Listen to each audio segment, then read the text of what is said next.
Hi, my name is Brandon, and I'm an alcoholic and addict in recovery.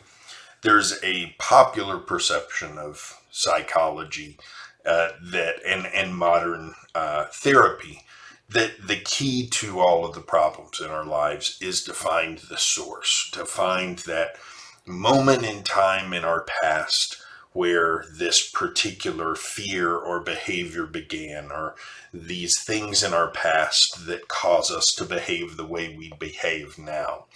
And sometimes it's good to explore those things. Sometimes it's necessary to explore those things, especially in the case of traumatic experiences. But a lot of times it's more effective to spend most of our time exploring not what happened in our past that got us to this point, but what we're going to do in the present to get us where we want to go in the future.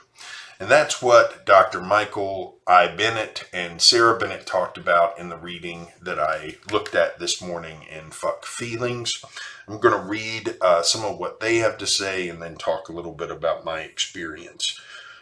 They say, having given up on the false hope that deep understanding would make it possible to solve your problem, gather motivation by reviewing your reasons for imposing change on yourself and your life.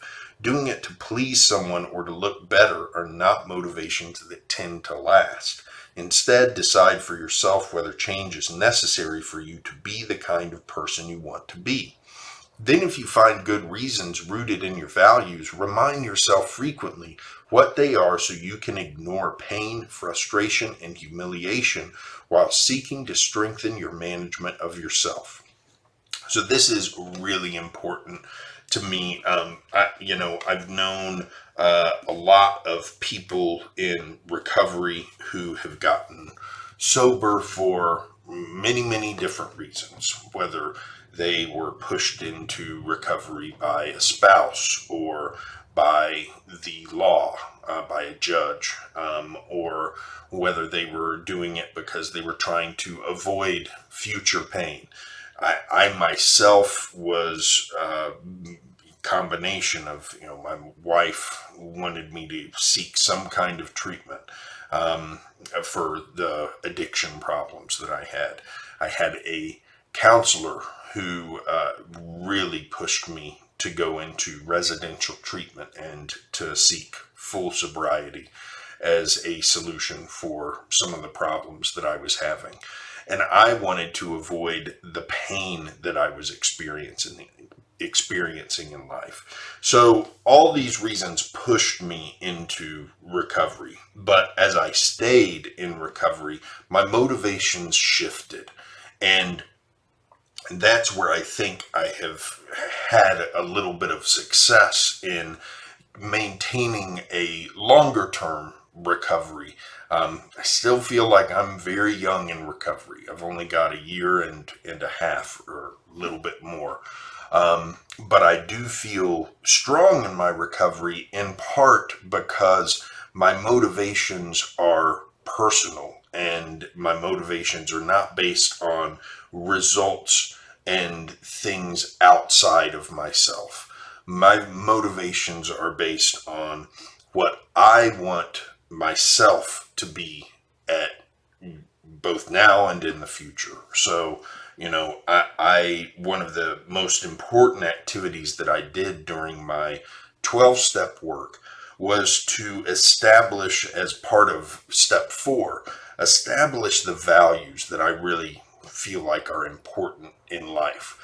And then my life becomes kind of simple at that point because I can take those values and say, okay, my goal is to work toward these values, to hold these values close to me and have everything I do be in service of these values.